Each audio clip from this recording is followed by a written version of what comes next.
నమస్తే సార్, బాగున్నారా?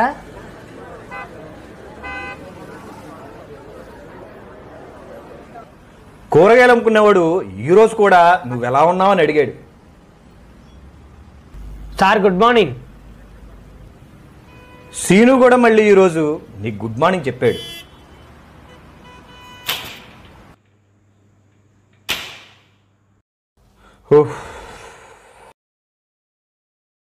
వచ్చారండి, కాఫీ తీసుకొస్తాను ఆగండి.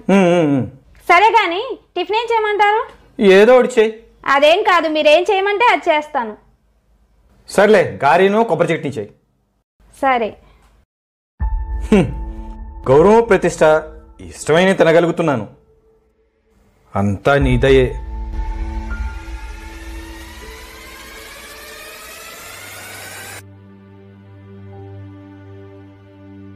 లేదయ్యా లేదు, డబ్బులు లేనప్పుడు ఇక్కడ రాకు.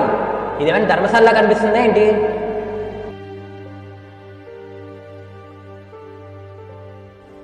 Good morning scene.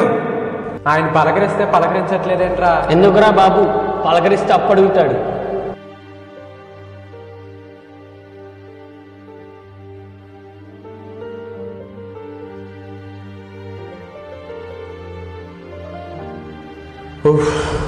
అను, తలనొప్పిగా ఉంది, కొంచెం కాఫీ పెట్టు. నాకు ఇంకా అదే పనా? మీకు మీ పిల్లలకి చాకరీ చేస్తూ ఉండడం? కావాలంటే పెట్టుకొని పోండి. నువ్వు నా దగ్గర లేనప్పుడు నన్ను ఒక పురుగా చూశారు. నన్ను చూడడానికి కూడా ఇష్టపడేవారు కాదు. చాలామంది అంటుంటారు డబ్బు శాశ్వతం కాదని. కానీ నువ్వు లేకపోతే ఏదీ లేదు, ఏదీ రాదు, ఏదీ జరగదు.